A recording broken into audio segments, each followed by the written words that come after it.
안녕하세요. 저는 얼마 전 이혼에 성공한 30대 후반의 여성입니다. 저는 고부 갈등이라는 단어는 TV나 인터넷으로 접했지 실제로 그런 일이 심심치 않게 벌어진다는 걸 몰랐어요. 저는 다른 친구들보다 일찍 결혼한 편이었고 그런 고부 갈등에 대한 이야기는 그냥 과장돼서 떠들어대는 이야기인 줄 알았거든요. 주변에 겪은 사람이 없었으니까요. 그리고 요즘 같은 시기에 누가 그런 마인드를 갖고 있냐며 다들 괜찮을 거라 말해줬거든요. 제가 결혼하게 된 남편은 작은 가게를 운영하는 자영업자였어요. 저보다 나이가 4살 많았죠. 그리고 저는 평범한 회사원이었어요. 결혼은 무난했지만 결혼 후가 문제였어요. 결혼 전에는 방긋방긋 잘 웃기만 하던 시모가 결혼 후에는 단 한 번을 웃어주지 않았거든요. 신혼여행을 다녀온 후부터 고부 갈등은 시작되고 있었습니다.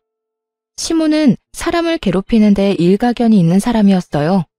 그건 저와 비슷한 처지에 놓인 동서도 공감할 정도였죠.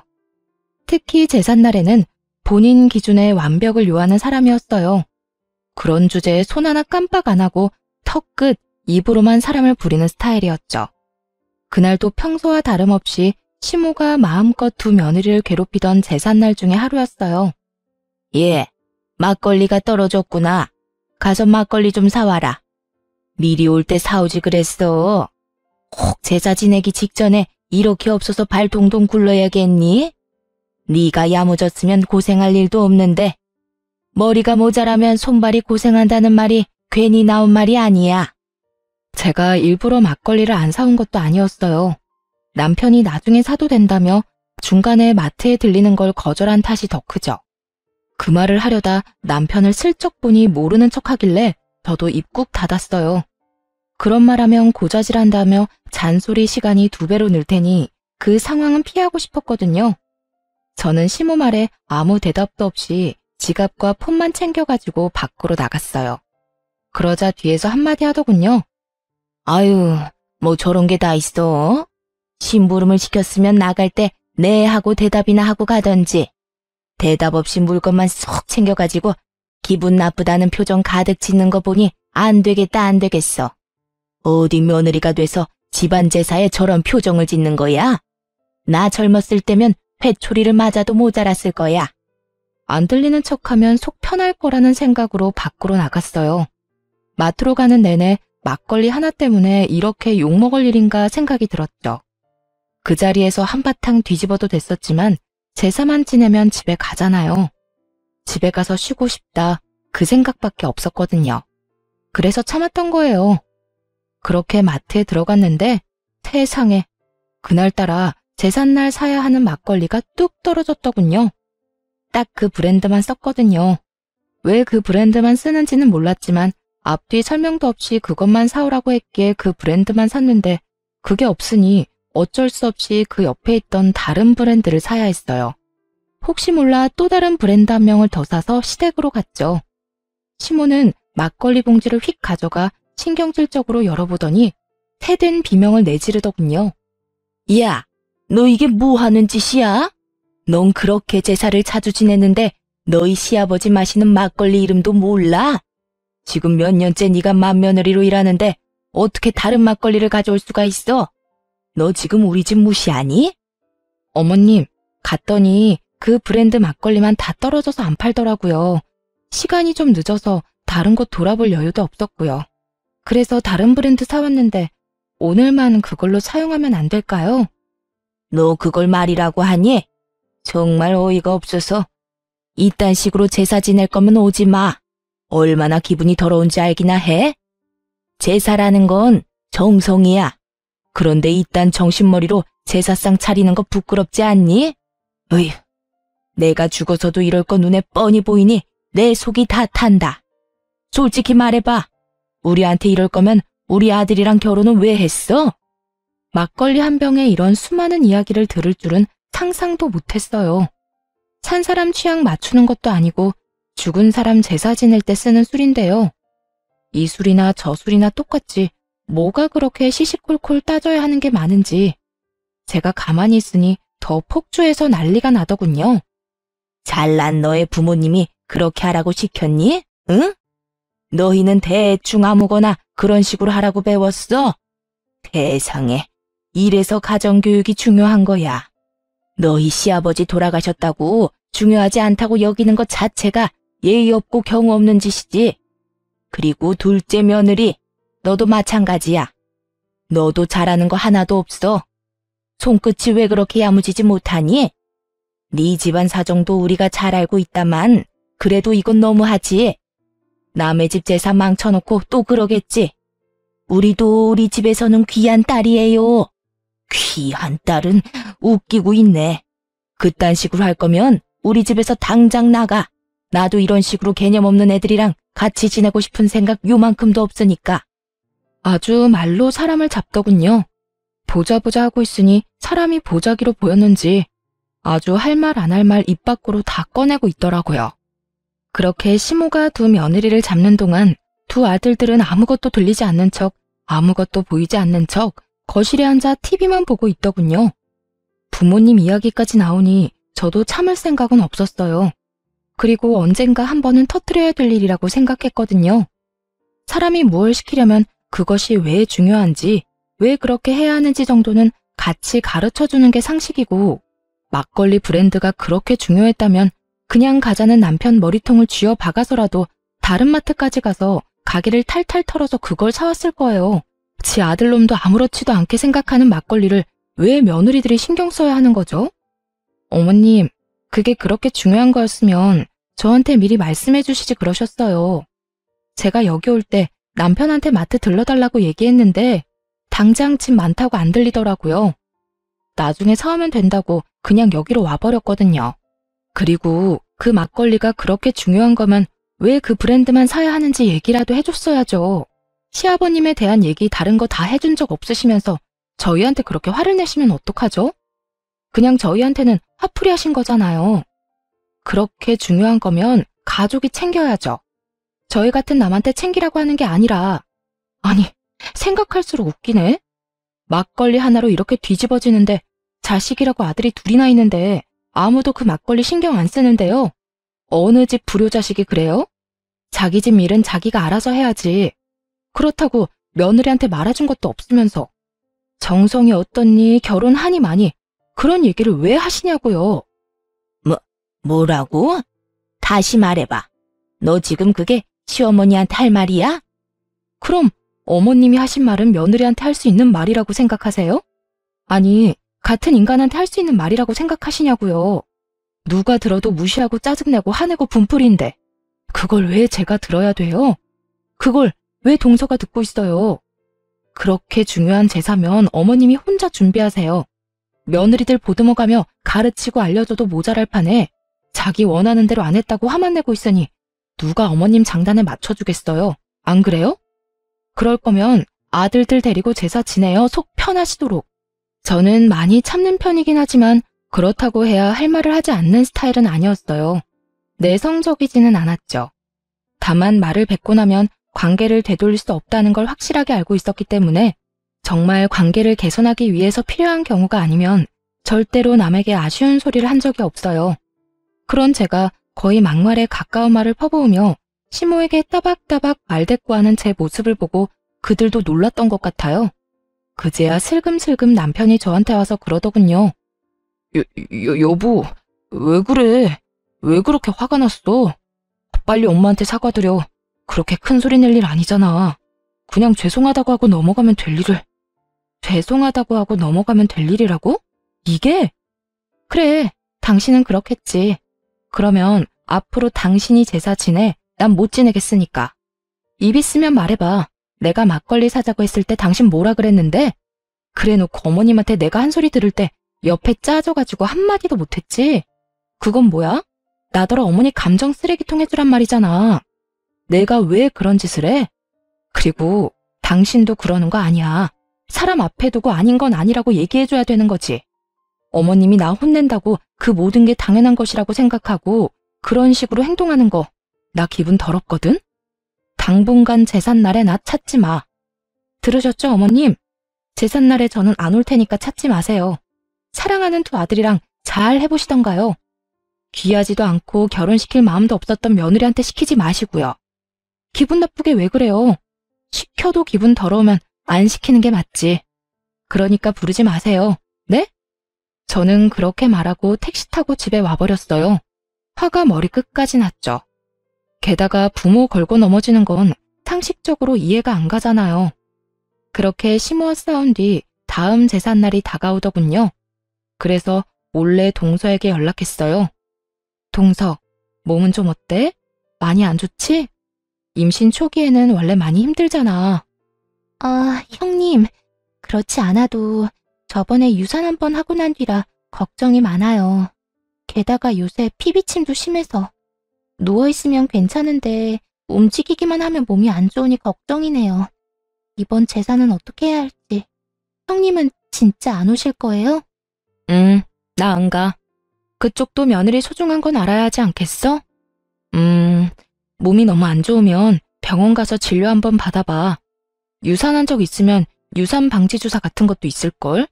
그리고 이번 제사는 쉬는 게 좋지 않을까? 나도 없는데 그 마귀 할멈 잔소리 다 듣고 있으면 진짜 제정신으로는 못 버틸 거야. 몸이 안 좋은데 굳이 더 아프게 할 필요는 없잖아. 서방님한테 잘 말해봐. 알았지? 동서가 알겠다고 하더군요. 그리고 제사 당일에 병원에 다녀온 동서가 시모에게 전화를 한 모양이었어요. 유산 징후가 보여서 못 가겠다고요. 상황이 이쯤 되니 시모도 동서를 닥달할 수는 없었죠. 저는 미리 남편에게 통보한 상황이었고요. 나 오늘 제사 안 갈 거야. 약속 있어. 우리 부모님들이랑 식사할 건데 당신은 제사 지내러 가. 뭐? 갑자기 이게 무슨 일이야? 설마 저번에 어머니랑 싸운 것 때문에 그런 거야? 아, 제발 애처럼 굴지 말고. 누가 애처럼 군대?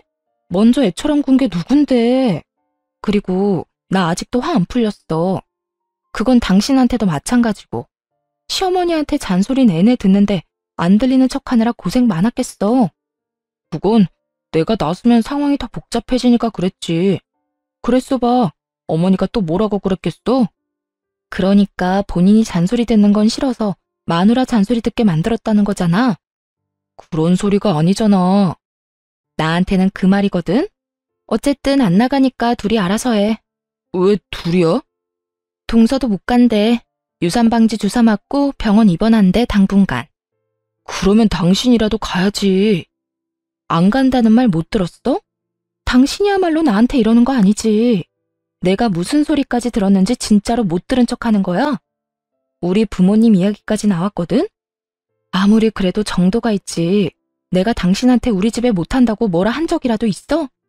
주는 대로 받는 법이야. 결국 저는 저희 친정에 식사를 하러 갔고 시댁 제사는 남편과 남편의 동생이 치르게 됐죠. 시모가 열받아서 저한테 전화를 하더군요. 연락 다 거절했어요. 이 좋은 날에 귀 더러워지게 왜 그 사람 전화를 받아요? 그럴 필요 없잖아요. 그렇게 기분 좋게 식사하고 집에 돌아왔는데 남편 놈이 늦게 들어오며 저한테 화를 내는 거예요. 너 너무한 거 아니야? 엄마 연락은 왜 다 무시했어? 그럼 전화 받아서 좋은 말 하실 거였어? 분명히 화낼 텐데 내가 왜 그 소리 또 들어야 하는데? 우리 부모님 계신 곳에서 내가 스피커폰으로 시어머니한테 욕 듣고 있었으면 당신 기분이 어땠겠어? 야, 그 말이 아니잖아. 그냥 좀 달래주고. 뭘 어떻게 달래주고 얼러줘. 그건 당신 일 아니야? 당신 어머니잖아. 그리고 막말로 이 씨네 집 제사를 생판 남이었던 우리가 지내주는데 시어머니가 저런 식으로 나오면 당신이 중간에서 막기라도 해야 하는 거 아니야? 그때는 가만히 있다가 자기 발등에 불 떨어지니 이제 와서 나한테 해결하라고? 그래도 이렇게 안 올 게 아니라 와서 뭐라도 하면서 나한테 협조를 구했으면. 어머님이 뭐라 했는지 기억도 안 나? 이럴 거면 필요 없다고 했잖아. 며느리고 뭐고. 그럼 내가 갈 필요가 뭐 있어? 장성한 아들이 둘인데. 오늘도 잘했으니까 다음에도 둘이서 잘하면 되겠네. 다음에도 제사 음식 만들 생각하니 뒷골이 땡긴 모양인지 남편이 저한테 그러더군요. 무조건 내가 막아줄게. 그러니까 제삿날은 빼지 마. 응? 내가 무조건 어머니가 그런 말 못하도록 막을게. 남편의 시도가 잘 먹혔는지 시댁에 가서 시모가 나쁜 말이라도 할라치면 두 남편들이 적극적으로 시모를 말렸어요. 대놓고 아내를 편드는 건 아니었지만 그래도 신용이라도 하는 건 마음에 들었죠. 그리고 그런 분위기가 지속되니 시모도 분위기 보고는 서서히 잠잠해지더군요. 아들들이 잡혀 산다는 걸 눈치를 챈 모양이더라고요. 그렇게 시모와의 일이 어느 정도 마무리가 됐어요. 이제는 좀 편할 줄 알았던 제 앞날에 다시 먹구름이 낀 건 그로부터 2년 정도 지났을 때였어요. 그 전까지는 시모와 부딪힐 일 자체가 없어서 괜찮았는데 이번에는 남편에게 문제가 생긴 거예요. 여보, 이번 달 생활비가 안 들어왔는데 혹시 좀 더 기다려야 해? 생활비. 요새 가게가 힘들어서 당분간만 당신 돈으로 생활비 해결 좀 해주면 안 될까? 가게 일 풀리면 다 갚을 테니까. 혹시 가게 많이 안 좋아? 무슨 문제라도 있는 거야? 그런 거 아니야. 요즘 가게 운영하는데 돈이 좀 많이 들어. 고장나는 기계도 많고 갑자기 목돈도 좀 나갔고. 매출은 그만큼 안 되는데 계속 돈만 나가니까 빚을 좀 졌어. 당신한테 말도 없이 미안해. 괜찮아. 가게 일이잖아. 당분간 생활비 걱정은 하지 마. 내가 내 월급으로 알아서 해결할 테니까. 너무 걱정하지 말고 가게나 잘 돌봐. 빨리 정상으로 돌아와야 안정되지. 그렇게 말하고 저는 남편을 위로해줬어요. 걱정이 돼서 그날 저녁부터 식사에 신경을 많이 썼어요. 남편이 좋아하는 반찬부터 시작해서 기력에 좋은 장어와 소고기, 전복 같은 걸로 요리도 꼬박꼬박 해다 먹였어요. 제 월급으로 생활비도 해결했죠. 그런데 그런 제게 청천벽력 같은 상황이 벌어졌어요. 그날은 남편이 저 대신 시댁에 간 날이었어요. 제가 시모와 마주하고 싶지 않다고 했더니 남편이 저 대신 시모가 부르면 가는 날이 많았거든요. 시모가 저한테서 아들을 뺏고 싶어서 자주 부른다는 것 정도는 예상했지만 이 시기에는 생각보다 자주 불려갔어요. 그런데 남편이 시댁에 가 있는 동안 남편 노트북으로 확인할 것이 있어 들어갔다가 말도 안 되는 메시저 내용을 확인하게 된 거예요. 남편이 누군가에게 문의를 한 내용이었는데 그게 충전과 관련한 내용이더라고요.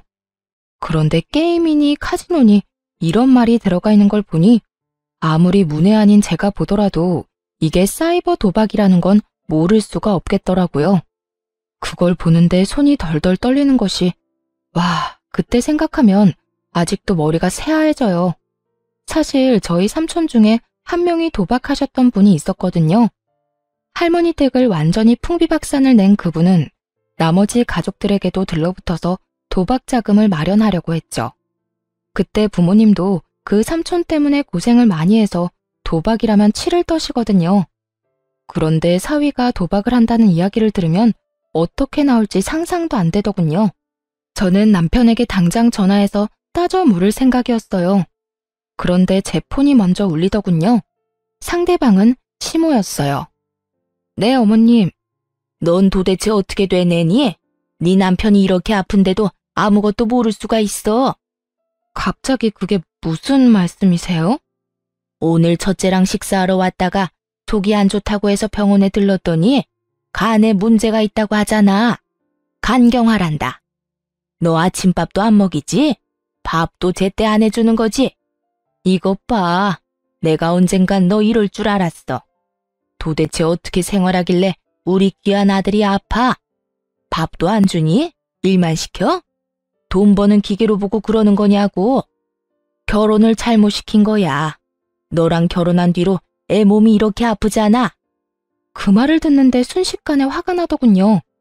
그 귀한 자식이 사이버 도박을 하는 줄도 모르고 아프다는 이유만으로 며느리한테 모든 게 네 탓이라고 말하는 시모를 보니 어이도 없고 짜증도 났어요. 저랑 결혼한 지 이제 4년이에요. 4년 데리고 살았다고 몸이 망가져요? 그러면 애저녁에 어머님이 건강하게 나아졌으면 될 일이잖아요. 왜 저한테 따지세요? 그리고 어머니 아들한테 물어보세요. 제가 아침 저녁으로 뭘 먹이는지. 생활비도 안 주는 놈한테 저녁마다 소고기, 장어, 전복, 몸에 좋다는 건 다 해다 바치는데 뭐요? 결혼을 잘못 시켜서 그렇다고요? 어디 가서 돈도 안 벌어다 주는 남편한테 그렇게 해주는 여자 있는지 물어나 보세요. 내가 어이가 없어서 왜 엄한 사람한테 화풀이해요? 매번 그런 식으로 사람한테 화풀이 좀 그만하세요. 듣고 있으면 기분 더러우니까. 여보, 어떻게 그런 말을 어른한테 할 수가 있어. 기분이 더럽다니. 엄마가 내 걱정 때문에 좀 과격하게 말하긴 했지만 그렇다고 해서 그런 말을 함부로 하는 건 아니지. 어른을 좀 공경해. 너 하는 거 보면 영락없이 철없는 애처럼 보이잖아. 빨리 사과해. 내가 사과를 왜 해? 사과하려면 어머님이 나한테 먼저 해야 하는 거 아니야? 말해봐. 당신 아픈 게 내 탓이야? 내 탓이냐고. 내가 식사 굶긴 적이 하루라도 있어? 내가 당신 건강 하루라도 안 챙긴 적이 있냐고. 내 몸 챙길 때마다 당신 몸도 꼬박꼬박 챙겼어. 돈 없다고 나한테 생활비 다 대라고 했을 때도 군말 없이 다 해주겠다고 했고. 그런데 뭐? 결혼을 잘못 시켰다고? 내가 병을 키웠다는 말인데 그게 맞는 말이냐고. 그래, 네가 내 건강 안 챙긴 적 없고 내 말 다 들어준 것도 맞아. 그치만 내가 말하는 건 다른 거잖아. 네가 우리 엄마한테 그런 식으로 행동하는 건 선 넘은 거라고. 선을 누가 먼저 넘었는데 어머님이 먼저 넘은 거 못 들었어? 아, 저번처럼 아예 못 들은 척 하려고? 그래, 됐어. 나도 당신 같은 사람하고 더는 못 살아. 이혼하자. 이혼하고 깔끔하게 정리해. 나는 어머님한테 사과할 마음 없고 그쪽도 그럴 마음 없으니까 그냥 여기서 각자 인생 사는 게 속 편하겠네. 안 그래? 야, 갑자기 무슨 이혼이야. 너 도대체 무슨 생각이야? 미쳤어? 이딴 일로 무슨 이혼 이야기를 꺼내? 아니, 해. 네가 뭘 잘못한 게 있다고 저 망할 년한테 잡혀 살아? 이 엄마가 너 도와줄 테니까 전연이 하자는 대로 해. 이혼한다 하면 누가 무서워할 줄 알아? 너같이 못된 애한테는 우리 애가 아까워. 너하고 우리 아들 이혼하고 나면 내가 더 좋은 여자하고 결혼시킬 거다. 그러니까 지금 당장 이혼해. 어머니, 안 돼요. 지금 저는 이혼할 만한 상황이 아니라고요. 발등에 불 떨어진 남편이 끙끙대더군요. 시모에게 뭐라고 이야기는 하고 싶었겠죠. 그런데 지가 도박하느라 돈 다 잃고 빈털터리에 마누라한테 생활 책임지게 하고 있다는 말을 할 수 있을 리가 없잖아요. 어떻게든 속이고 싶어 할 텐데 저는 솔직하게 말해서 잘 됐다 싶었어요. 이대로 이혼하면 제일 깔끔하니까요. 도박하는 놈 뒤치다꺼리 하느니 이대로 헤어지는 게 맞는 거잖아요. 아무것도 모르는 시모는 이혼하라고 난리고 남편 놈은 생각 없이 꺼낸 한마디에 생각지도 않았던 이혼 이야기를 들었으니 당황했을 거예요. 결국 남편 놈이 집까지 헐레벌떡 달려왔더군요. 그러더니 다짜고짜 그러는 거예요. 진짜 이혼할 거야? 나는 절대로 이혼 못해. 왜 우리가 이혼을 해? 내가 사과할게. 엄마가 한 말 모두 내가 사과한다니까. 그러니까 이혼 이야기도 꺼내지 마. 아니, 나는 이혼할 건데? 어머님의 괴롭힘, 그리고 아까 전과 같은 언어폭력. 내가 그런 걸 어느 정도 참으면서 살았던 건 오로지 당신에 대한 믿음 하나뿐이었어. 하지만 그 믿음에 당신이 돌려준 게 뭐야? 그래서 나도 엄마랑 너 사이 최대한 중재했잖아. 아니, 그거 말고 너 나 몰래 도박했잖아. 여태 가게가 힘들어서 빚 만들었다는 것도 싹 다 거짓말이잖아.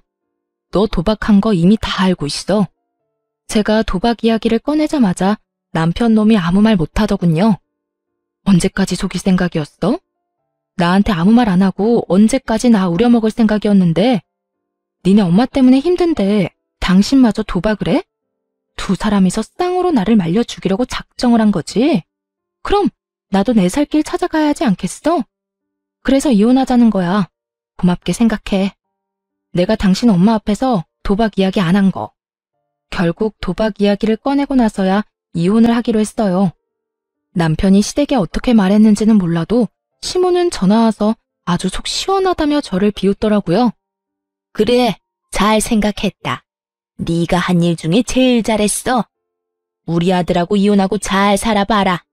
네가 우리 아들만큼 잘난 남자 다시 만날 수 있겠어? 어림도 없지. 내가 그렇게 되지 않도록 말 잘 듣고 싹싹하고 예쁜 여자로 재혼시켜줄 거니까. 네, 알아서 하시고요. 그냥 저는 저한테 피해만 안 주면 돼요. 이혼한 사이니까 완전 남인 거 맞죠? 저한테 나중에 딴소리 하시면 안 돼요. 제 말이 허풍이라고 생각했는지 시모가 그러더군요. 피해?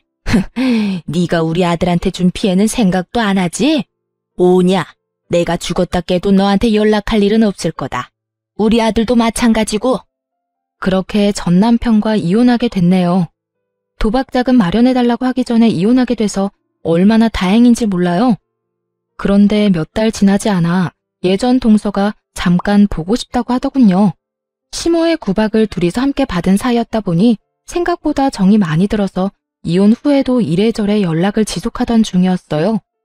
동서는 반쪽이 된 얼굴로 저를 보자마자 하소연했어요. 형님, 저 더 이상은 못하겠어요. 어머님이 형님 나가고는 2배로 괴롭혀요, 2배로. 말만 하면 너는 첫째처럼 하지 마라. 너 지금 굉장히 첫째 며느리 같은 거 아냐? 아니, 내보냈으면 그냥 깔끔하게 잊고 살면 될걸. 왜 자꾸 매번 그걸 다시 상기시키려는 건지 이해가 안 돼요. 아, 진짜? 그 할망구도 여전하네. 이제 막 애 낳고 산후조리하는 애를 괴롭혔다고? 임신 중에도 그딴 말하고? 그것뿐이면 제가 말을 안 해요. 우리 친정엄마 어린 시절에 다쳐서 발 저는 거 알고 계시죠? 무슨 일만 생기면 그걸 그렇게 들먹여요. 이번에도 제가 애 낳고 몸 상태가 안 좋아서 좀 쉬엄쉬엄 하려고 하는데 딱 뒤에서 그러더라고요. 너도 네 애미처럼 절름발이냐고. 뭘 그렇게 느적느적거리냐고요. 저는 너무 놀라서 동서에게 되물었어요. 그런 말을 했다고? 할망구 드디어 미쳤네. 아니, 어떻게 말을 해도 그렇게 사람 신경 건드리는 말만 골라서 해? 부모 건드리는 건 예의가 아니지. 그렇다고 자기가 자식들을 그렇게 잘 키운 것도 아니고. 봐봐, 전 남편이나 도련님도 힘든 일을 도와주기를 해. 이런 일이 있을 때 막아주기를 해. 아이고, 동서만 불쌍하게 됐네. 그래서 그런데 제가 이혼 상담이라는 걸 좀 받아보고 싶거든요. 실제로 할 거라는 말은 아니고 상담해보고 저한테 유리하면 이혼을 하는 게 맞지 않을까 해서요. 이런 식으로 애 데리고 못 살아요. 나중에 애가 커서 어머님이 하시는 거 보고 배우기라도 하면 진짜 세상이 무너질 것 같거든요. 그냥 저를 찾아온 게 아니더군요. 아무래도 제가 이혼하고 난 뒤로 워낙 시모가 많이 괴롭힌 것도 있지만 시동생이 동서를 도와주지 않아서 그런 것 같았어요. 그래서 제가 동서에게 명함을 하나 건넸죠. 나 이혼할 때 봐준 변호사 사무소야. 이혼 전문이라 최대한 동서한테 도움되도록 도와줄 거고. 근데 이렇게 시모 괴롭힘으로 이혼하는 거면 그 증거도 갖고 있어야 하거든? 동서가 좀 힘들고 귀찮겠지만 녹음이라던가 녹화, 폰 문자 내역 같은 것도 다 증거로 수집해놔야 할 거야. 고마워요, 형님. 정말 그 집구석 인간들한테 본때를 보여주려고요. 불쌍한 우리 친정엄마를 걸고 넘어졌을 때 이미 선 넘었거든요. 그렇게 동서도 이혼을 준비하더니 곧 시댁에 통보가 갔더군요. 둘째 며느리의 이혼 이야기까지 나오자 그제야 발등에 불이 떨어진 걸 실감했는지 시모가 저 이혼할 때와는 다른 행동을 하기 시작했어요. 동서에게 가서 붙잡았다고 하더군요. 이혼 안 하면 안 되겠냐고요. 저한테 뭐라고 했는 줄 알아요? 글쎄, 자기가 치매에 걸렸던 것 같다면서 설마 자기가 나한테 이런 말을 했겠냐며 시치미를 뚝 떼더라고요. 치매는 무슨... 제삿날을 하루도 안 빼먹고 기억하는 양반이 치매 걸렸다고 우기는데 진짜 어이가 없더라고요. 제가 저희 친정엄마 절름발이라고 그거 가지고 나한테 괴롭힌 거 기억하냐고 물었더니 그때는 또 뭐라는 줄 알아요? 그런 이야기가 아니었대요. 아픈 부모님도 있는데 네가 더 잘해야 되지 않겠냐는 의도로 말한 거라고 하는데 형님 말대로 통화 녹음 내역 안 가지고 있었으면 빼도 박도 못하고 소송 질 뻔했어요. 진짜 그런 식으로 말했어? 나쁘네, 진짜 나빠. 그래도 이혼했으니 다행이야. 이제 어떡하기로 했어? 저는 친정으로 내려가려고요. 엄마가 발을 절기는 하지만 그 외에는 다 성하고 도리어 엄마가 애 보고 싶으니 친정에서 살라고 하더라고요. 봐서 위조료 받은 돈이랑 재산분할 받은 거 좀 더 보태서 부모님이랑 같이 살 수 있도록 좀 더 큰 집으로 이사 가려고요. 그래, 잘 생각했네. 동선에도 반반이지? 우리도 반반 내고 아파트 샀거든. 그럼 동서 전 남편도 이제 시댁에 들어가는 건가? 우리는 아파트 팔고 돈 나눴거든. 뭐 그럴 것 같더라고요. 차라리 잘 됐죠. 그렇게 아들 노래를 부르더니 그렇게 좋아하는 아들 둘이랑 다시 셋이서 알콩달콩 잘 살게 됐으니까요. 그분 원하시는 대로 된 거네요. 저와 이혼한 전 남편도 재산 분할 후에는 빚만 남아있는 상태라 결국 시댁으로 들어갔거든요. 그리고 이번에 또 시동생이 추가된다니 얼마나 웃긴 상황인지 말 안 해도 알 수 있었죠. 이제부터 시모는 두 아들을 건사해야 하는 상황이 온 거예요. 며느리가 없으니 식모처럼 두 아들 밥을 챙겨야 했고 매일 청소까지 해야 했죠. 그 소식을 듣는데 어찌나 고소하던지 매번 며느리 하는 거 없다며 말로만 난리치던 시모가 이제는 그 며느리들이 하던 거 고스란히 하고 있었으니 그것도 하루 이틀이죠. 70이 다 돼가는 노인이 안 힘들 수가 없잖아요. 결국 자기 생각이 틀렸다는 걸 몸이 힘들고 나서야 인정한 시모가 동서에게 연락한 모양이었어요. 동서한테 얼토당토 않은 말을 했다더군요. 용서해 줄 테니 돌아오라고요. 자기가 뭘 용서를 해준다는 말인지. 사람 괴롭혀놓고 도리어 자기가 용서해준다는 말을 하는 시모를 보며 아직도 제정신 못 차렸네 싶었어요. 그런데 동서가 저한테 시모가 연락 왔었다는 말을 한 뒤에 얼마 지나지 않아 시모가 저에게도 연락을 했더라고요. 저는 아예 연락을 받지 않았어요. 마지막에 저한테 연락하지 말라고 했을 때 죽었다 깨어나도 연락할 일 없다며 큰 소리 뻥뻥 친 게 시모였잖아요. 그래서 저는 시모 연락 자체를 받지 않았죠. 그리고 문자 남겼어요. 전화하지 마시라고 할 말 없다고 말이죠. 아주 칼같이 끊어냈더니 더 이상은 아무런 연락이 없었어요. 결국 체념했는지 다 큰 두 아들 뒤치다거리나 하며 살고 있다고 들었어요. 그래도 도박쟁이 첫째 아들이 제정신은 차렸나 보다 싶었던 그때 드디어 폭탄이 시댁으로 날아갔더라고요. 저도 폭탄이 시댁에 떨어진 줄은 몰랐는데 다짜고짜 시모가 찾아오게 되면서 알게 됐어요. 야, 네가 우리 아들 돈 가로챘지? 우리 아들한테 돈 빌리라고 해놓고 빚 만들었잖아. 이 나쁜 년, 당장 안 나와? 현관문을 두드리며 문 앞에서 난리를 피우는 시모를 보며 아, 드디어 그 문제를 시모가 알았구나 싶었어요. 그런데 이번에도 또 제 탓을 하더군요. 이혼한 지 1년이 다 되어 가는데 말이죠. 저도 열받아서 문을 확 열었어요. 문 앞에 기대서 문을 두드리던 시모 몸이 뒤로 확 밀렸죠. 야, 죽일년, 네가 그랬지? 우리 아들한테 무슨 짓 했어? 이혼하기 전에 돈 다 빼먹고 애한테 빚만 남겨? 오냐, 이런 식으로 나오겠다 이거지? 왜 아무 상관없는 나한테 와서 이 난리예요? 연락 안 한다고 하지 않았어요? 무슨 일로 여기까지 와서 행패냐고요. 무슨 일? 네가 우리 아들 빚 만들어내놓고 이혼했잖아. 지금 집으로 독촉장이 몇 개가 날아오는 줄 알아? 우리 아들이 그런 짓을 할 리가 없지. 이게 다 네가 살림을 제대로 못해서 이런 거 아니냐. 그래서 아드님한테는 물어보셨어요? 딱 봐도 아들한테 말 안 하고 나한테 먼저 온 거네. 아들한테 물어보면 어떻게 돌아가는지 정확하게 알 수 있을 건데요. 하긴 그 인간이 진실을 말해줄 리도 없지. 그럼 잘 들으세요. 당신 귀한 아들 도박쟁이에요. 도박하느라 억대 빚을 지고 나한테 생활비며 집안에 드는 돈 다 맡긴 인간이에요. 이제 아시겠죠? 그 독촉장도 다 도박 빚지고 못 갚아서 날아온 거라고요. 도박? 우리 아들은 절대 아니야. 집에서 한 발짝도 밖으로 안 나가는데 무슨 도박이야? 네가 우리 아들한테 덮어 씌우려는가 본데? 요즘에 누가 도박을 밖에 나가서 해요. 사이버 도박이라고 인터넷으로 하는 거 있어요. 궁금하시면 주변 사람 도움받아서 알아보시던가요. 여하튼 저한테는 아무 문제 없어요. 저는 그 사람 빚지기 시작할 때 이미 이혼한 상태고 도박 빚에 대해서는 갚아줘야 할 의무도 없고요. 이제 그 사람 가족은 제가 아니라 그쪽이잖아요? 제 말에 시모 얼굴이 하얗게 질리더군요. 설마 하는 표정이었어요.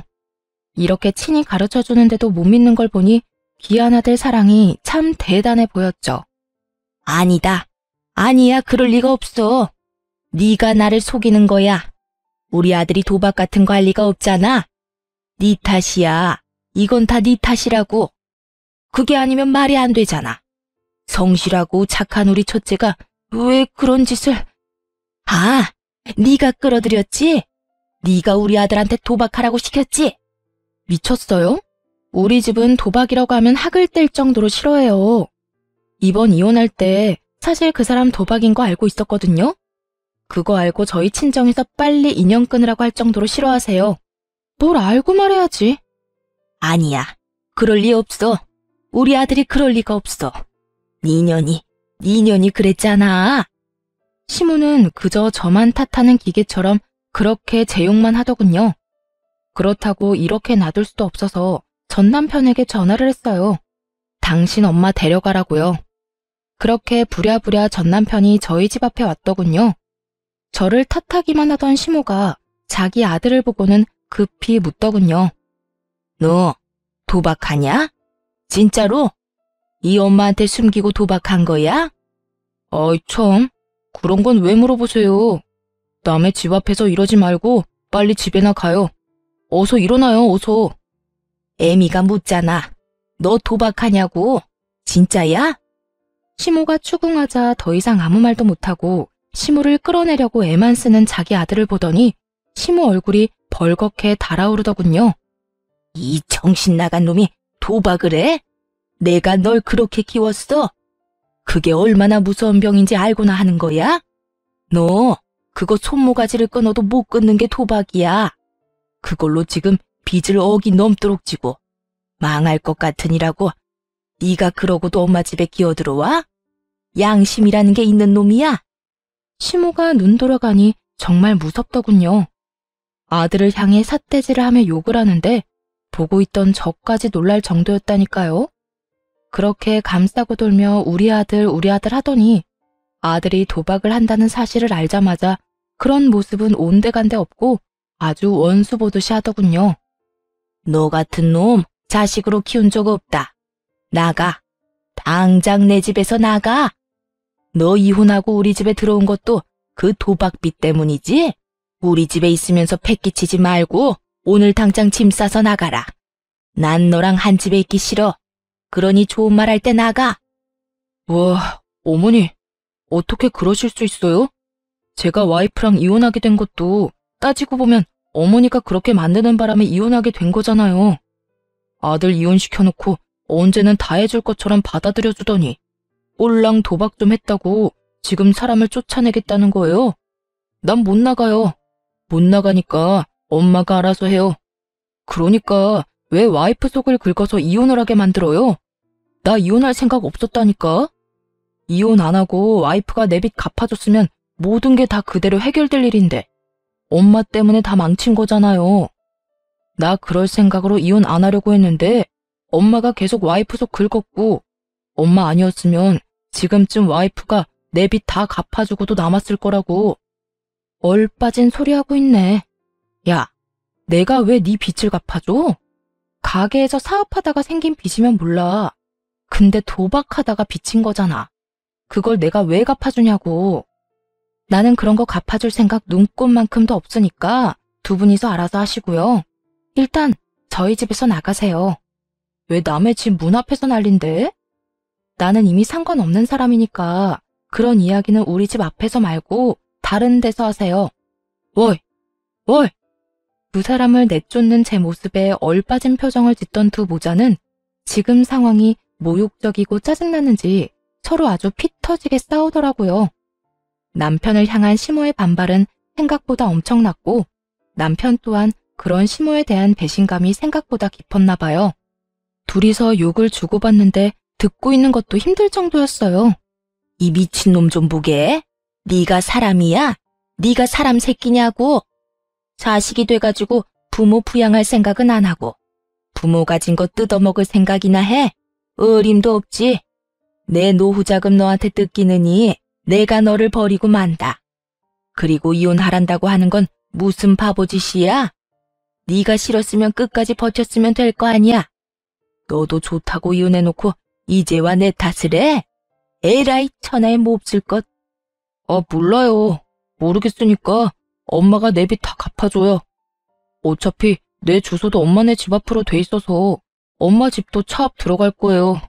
그러니까 집 잃기 싫으면 그냥 얌전히 내 돈이나 갚아달라고요. 적반하장이라는 말이 참 잘 어울리더군요. 게다가 이혼하고 나니 뻔뻔함도 늘었고요. 이혼하고 나서 저런 모습을 알게 돼서 정말 안도의 한숨을 내쉬었어요. 그리고 그 뻔뻔함의 수치만큼 시모의 혈압도 덩달아 올라갔죠. 이놈이 이러고도 지금 돈 갚아달라는 말이 나와? 야, 네가 망친 놈 다시 데려가. 나는 이딴 놈 자식이라고 인정 못한다. 다 알면서도 이혼한 네가 제일 나빠. 얼른 이놈 다시 데리고 가. 결국 시모는 이번에도 또 제 탓을 하더군요. 제가 도박하라고 들이민 것도 아니고 제가 도박을 하면서 물들인 것도 아닌데 말이죠. 무조건 아들 못난 점은 며느리가 잘못한 거, 아들 잘난 점은 자기가 잘한 거. 이런 식으로 생각하고 있는 시모를 보니 딱하기 그지없더라고요. 이미 반품한 지 오래됐는데 이제와 다시 가져가라니. 공짜로 준대도 다시 안 받을 건데 말이죠. 저한테 아들 돌려달라고 난리치신 게 어머님이세요. 이제 와서 데려가라 한들 원래부터 어머님 거였는데요. 그렇게 애지중지하던 착하고 대단한 아들 데려가서 예쁘고 착하고 뭐라더라? 완벽한 여자 만나서 재혼시켜준다고 하셨죠? 꼭 그렇게 하세요. 저는 한번 당해봤으니 다른 사람한테 기회 드릴게요. 혹시 모르죠? 재산 다 잃고 도박 빚만 산더미라도 좋아해줄 여자 어디 있을지. 뭐 정상적인 사람이라면 도박에 돛자만 들어도 도망가겠지만 그렇게 귀한 아드님이잖아요. 어머님처럼 맹목적으로 사랑해줄 사람 있을지도 모르죠. 한껏 빈정거리는 제 말을 듣고 시모는 그 자리에 힘없이 주저앉더니 아주 아파트 떠나가라 곡소리를 내더군요. 아이고, 내가 말년에 복이 없어서 이렇지. 어디서 여우 같은 며느리 떼어냈더니 자식놈이 사고를 치네. 아이고, 내 팔자야. 이제 어쩌면 좋아. 한이 가득 담긴 목소리만 들으면 진짜 억울한 사람처럼 보이더군요. 지금 이 상황이 모두 자기가 만든 결과인데도 말이죠. 며느리인 저를 괴롭히지만 않았어도 저 빚더미 골칫거리를 떠안게 될 일은 없었을 테니까요. 만약 조금이라도 이혼하는 게 늦어졌다면 전 남편의 짜증나는 생각대로 됐을 가능성이 높았겠죠. 제가 남편 빚을 갚아주는 상황이요. 뭐 제자리로 돌아왔으니 저는 이제 이 집구석이랑은 관련 없는 사람이지만요. 좀 그만하고 일어나요. 언제까지 여기서 창피하게 이러고 있을 건데요. 빨리 일어서요. 자신을 일으켜 세우는 아들놈의 손을 탁 내친 시모가 자기 아들을 잡아먹을 것 같은 눈을 하고 자리에서 일어나 엉덩이를 툭툭 털며 경고를 날리더군요. 똑바로 들어. 나는 절대로 도박하는 놈 집에 못 들여놔. 빚 갚기 전까지 우리 집에 들어올 생각도 하지 마. 알아들었어? 그러더니 시모 혼자 뒤뚱뒤뚱 걸어가더군요. 전 남편은 아무 말도 못한 채 그저 시모 뒷공무니만 쫓고 있고요. 빚진 거마저 제 탓이라며 우리 집에 와서 온갖 분란만 만들어 놓고 돌아갈 때 사과 한마디도 없는 둘을 보니 참 똑같구나 싶었어요. 얼마나 제 탓이 하고 싶겠어요? 근데 정작 제 잘못이라고는 없으니 뱉어낼 말도 없는 거겠죠. 그렇게 돌아간 두 사람의 앞에 기다리고 있던 건 슬픈 고난의 길뿐이었더라고요. 전 남편이 뭐라고 시모를 설득했는지 모르겠지만 결국 시댁집을 팔았다더군요. 그리고 월세로 이사를 갔더군요. 시댁집 판 돈으로 도박 빚을 갚으려는데 그걸 전 남편이 홀라당 다시 도박에 날려버렸다네요. 그거 알고 시모가 전 남편을 두들겨 패면서 욕을 한 바가지를 했답니다. 그게 어떤 돈인데 그걸 또 도박에 쓰냐고. 그러게 왜 남편한테 그 돈을 쥐어줬는지 알다가도 모를 일이죠. 동서한테 들은 이야기인데 전 남편 동생도 자기 형이 도박한다는 걸 알고는 아무도 모르게 시댁에서 짐 빼서 나가버렸다고 하더라고요. 자기한테 도박빚 갚아달라고 할까봐 미리 손절한 게 틀림없어 보였어요. 결국 전 남편의 도박 여파는 시모에게 모두 떠넘겨졌고 시모는 모아두었던 짜투리 노후 재산마저 모조리 털릴 위기에 처하자 월세방 내놓고 본인 동생 집으로 피신했다고 하더군요. 그 뒤에 일어난 일은 뻔하죠. 돈 못 갚은 전 남편은 개인회생과 파산을 신청했다는데 결국 파산은 법적으로 도박빚은 안 된다고 하고 개인회생은 원금을 모두 탕감하는 조건으로 회생 신청이 된다고 했대요. 이거 믿고 빚을 그만큼 진 것 같은데 결국은 모조리 갚아야 한다는 말을 듣고 절망한 건지 뭔지는 모르겠지만 뺀질나게 시모 찾아갔다고 하더군요. 그런데 시모는 그렇게 귀하다며 아끼던 아들을 2번 다시 만나주지 않았다고 하고요. 자기는 도박하는 자식 낳은 적도 없고 그런 자식은 자기 아들이 아니라며 시모 본인 동생에게 이야기했대요. 그러면서 이대로 요양원 들어가서 죽을 때까지 거기 있는 게 낫겠다는 말까지 했다니 얼마나 자기 자식이 꼴도 보기 싫었으면 그런 말까지 했겠나 싶더라고요. 진짜 고부 갈등으로 이혼한 게 천만다행이라는 생각이 들 정도로 시댁의 몰락은 처참했어요. 시모는 모르겠지만 시모의 괴롭힘 덕분에 전 남편과 빠르게 손절할 수 있었던 저는 솔직히 하늘이 도왔다고 생각하거든요. 사연 글을 쓰고 있는 동안에도 그때의 일을 떠올리면 다행이라는 생각이 들 정도죠. 당시에는 괴로운 일이었지만 지금은 아무렇지 않으니 함께 즐겨주셨으면 좋겠어요. 지금까지 제 사연 들어주셔서 감사합니다. 행복한 하루 되세요.